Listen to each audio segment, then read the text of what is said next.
Hello, everyone. I'm Eric McDermott, co-director of the Institute for Business Analytics here at the Kelley School of Business at Indiana University. I'm pleased to have with me Ankit Virmani, a senior data architect at Google. He's a guest here for our interview series, and it's a pleasure to have you here, Ankit. Thank you for joining me. So I'm going to go ahead and jump into the questions. The first one I want to know is, now, you're not that deep into your career. You're still quite young, but you've been at a few different companies and some very successful companies and have seen a lot of different things and been through a variety of changes as well. So knowing what you know now, what advice would you give your younger self when you were starting out? Or maybe even before you went to grad school or at any point, if you could go back into a point in time and tell yourself something, what would it be? Yeah, I think thinking beyond just the job, like the working hours that I have to work for 9 to 10 hours or more than that and earn money, and building the expertise beyond my organization is something that I would want to go back and do and improve my thought leadership beyond the scope of my organization. Like, I know a lot of successful people don't only contribute to their company in valuable ways, but also contribute to the society by the virtue of their wisdom in their profession. For example, if we talk about some AI researchers, they would work for a company, add a lot of value, provide a lot of value to the bottom line, but they would also do a lot of research for the society that's for the greater good. So if I have to start over a decade of my career again, I would start reading more, start engaging myself with a broader community that is not really associated with me earning more money or giving me a job or stuff, but start collaborating with the society and the groups which can help me create interests outside the organization to create an expertise that's organic. Because when I focus too much on my work, I am just a function of my project work. But when I focus on things beyond that, I have a bigger halo or a bigger radius of expertise that can help me increase my impact at work and outside. That's one big advice to myself. If I had to give it, I would totally do that. That sounds great. Fantastic. Next question is broader about AI. And, I think a lot of times with AI, it's leveraging lots of data to learn things and whether it's generating new outcomes, but it sometimes requires that data. So now some data is publicly available where there's a lot, but there's a lot of proprietary data. Do you see some of the recent technological advances, and perhaps where you might see some things going in the future, if you have a sense, in let's say artificial intelligence, for example, as leveling the playing field between large and smaller mid-sized firms? Or does the implementation many times require so much proprietary data that the larger firms, the haves are getting a bigger advantage than the have-nots, that the larger firms will typically have the greatest advantage in leveraging these new technologies? Yeah.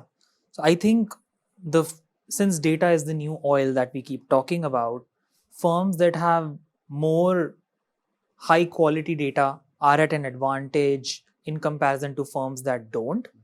So that's a given despite of the firm's largeness or a medium size or it being a small size. So that's a ubiquitous fact. But to your point, like, I think the boundaries of a firm being large and having more data to it being an advantage versus a medium sized firm having less data are slowly diminishing, because now the latest technology, they have things like synthetic data. So that's like data that's very similar to the real data, but it's not real data, but it can still help you train a lot of models. So there's a whole new technology buzz and the industry around synthetic data generation that is bridging this gap between large companies having too large of an advantage against smaller and mid-sized companies, because now the smaller and mid-sized companies have started to leverage the power of synthetic data.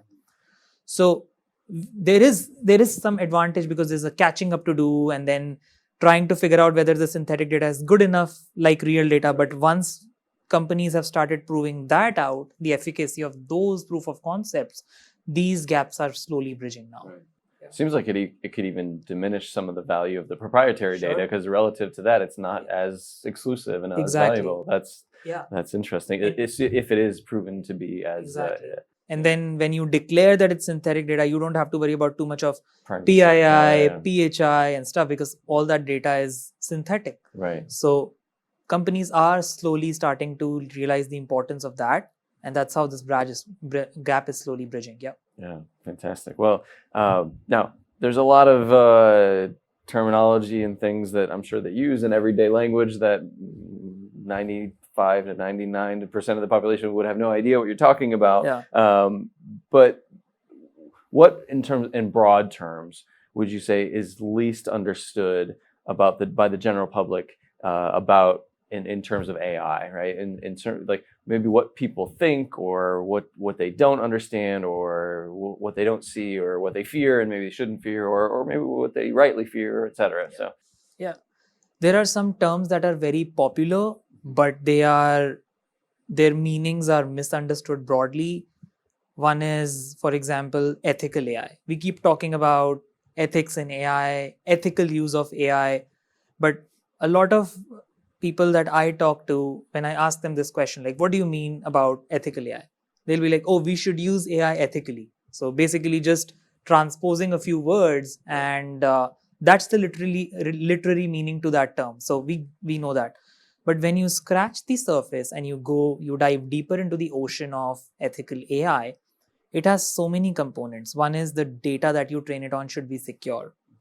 Then the data that you train the models on should follow all the compliance rules and regulations, like healthcare is PHI and other things. Then the third part is bias in the data, right? The data that we train the models on should not be biased. And then the fourth is being on the question on, should we replace actual human resources with AI related automated workforce? So there are both business and technology components associated with this whole ocean of ethical AI, but people just see it like a drop of water. It's not. It's actually an ocean. Yeah. So that's one of the most misunderstood, or I would rather say misinterpreted term in the terms of AI, and it is imperative that we start understanding the deeper meaning of it, because now the companies that are going to be successful are the ones that don't only use AI, but they use it ethically. Right. Yeah. So that's really important. Along those lines, maybe the other side of the coin, right? So there are concerns with misusing data or misusing technology in ways that might harm people or violate privacy, etc. What, on the other side of the coin, it has maybe improved lives and also has the potential to improve lives in real ways. So what are some ways that you would say AI has improved or has the most potential to improve people's everyday lives? Yeah, there are a lot of ways in which AI has improved lives. There was a project that one of the big wildlife companies was doing to capture the movement of whales using noise signals. And that was done by the sheer power of AI, where the biologists, if they had to do it themselves, it would have taken them years and years to capture whale movements from one ocean to another. And with the lack of skill set in that kind of technology and the manpower there, AI really helped bridge that gap, right? There are now other places in the environmental protection domain where AI is doing really great stuff, predicting forest fires, for example, predicting the health of glaciers, for example. That's where I think AI has played a very, very significant role in supplementing the human expertise rather than replacing it. Yeah. Right? There are companies, there are financial companies where now AI can detect fraud in real time. Imagine you have a human being sitting who's trying to predict a fraud, and a transaction already happens, right? So the time is already gone, right? You lost that money. So AI has a bridge that gap as well, where it can do real time. It can give you real time insights about whether a transaction is fraud or not, and help you take real time decisions. So there are these places where AI has enabled human beings to make better decisions rather than work too much on operations and invest too much time there by the time the time window to take the decision has passed. So those are some places where AI has played a really, really significant role in improving the society. Right. Yeah. Improving the world that we live in and also our experiences. Absolutely. So you, as I mentioned, you worked for a few different firms and a few different roles and interacted with all kinds of different people. From what you've seen, what would you say are some of the skills that would be most predictive of a productive employee? Or if you working in analytics, right? So whether it's if you're looking to hire someone or if it's a colleague that you enjoy working with, what are some of the things that you think are things that skills that they have or attributes that they might have? Thinking about maybe some advice to people who are going into some of these fields. What are some of the things that seem to be best signs for productive employees? Yeah. I think the most valuable analytics employees that I have seen as my mentors or co-workers or people who have worked with me have been the ones who take that extra step to connect the data insights with the business objectives. Like just creating dashboards or writing some queries and analyzing data from a technological standpoint does not give me as a business person any advantage unless I can tie that to my organization's bottom line goals or its strategic goals. So to be successful in analytics, people need to start crafting a story or painting the picture, a broader picture with the data analytics insights that they have created with a lot of toil and hard work. It takes a lot of time to create insights from the data. But if there is a lack of connectivity between those insights and the business, then the value starts getting lost. Like the managers ask, or the CIOs or CTOs will ask, okay, so what do I do with this data? How does it give me value? Will it save me $10 million? Or will it help me get any big acquisition done or something? Unless this technical person who's sitting there and analyzing chunks and chunks of data can help answer those questions, the value remains at a very technical, fundamental level. So to upskill to that, they need to read more about the company's business, similar industries, what they are doing, and then tie back all those insights with their technical insights. That's really something we look forward to having in a productive employee. Absolutely. Well, that's partly answers my next question, but I think you might be able to eliminate part of this other piece of the question. So, what I was saying is one of the challenges in whether it's machine learning, AI, et cetera, anyone doing analysis, working with data, and some of the tools that are harder for others to maybe understand, is then turning around and communicating that to someone who maybe is on the business side of things and that doesn't have as many of those technical skills. But there needs to be that bridge. There needs to be, and maybe it doesn't need to be the whole team, but it's a valuable skill for the people or the person that does have that ability to communicate and bridge both sides. And so, what would you say is, or what approaches have you found successful? And also, what advice would you give to someone to improve those kinds of skills? Because you talked about it as being a valuable attribute, and not everyone necessarily has it on day one. Do you feel like it's something that can be learned? And what would you do to try to develop it or advise someone to develop those kinds of skills? If, let's say, they already have the strong technical skills, but have a tough time communicating it to someone, making that bridge. Oh yeah, totally. I think it's a completely coachable skill. Communication is something that's like a mind muscle which develops gradually. So if someone, for example, is very technical and they can write code really well or create machine learning models, but now they are told to stand in front of the CIO and deliver value, business value, with gradual steps, with practice with their teammates, with practice with their managers, and getting appropriate coaching, creating dashboards and making business sense out of that data and practicing it with the fellow teammates, that really helps. And within a few months, you start getting better and better and better.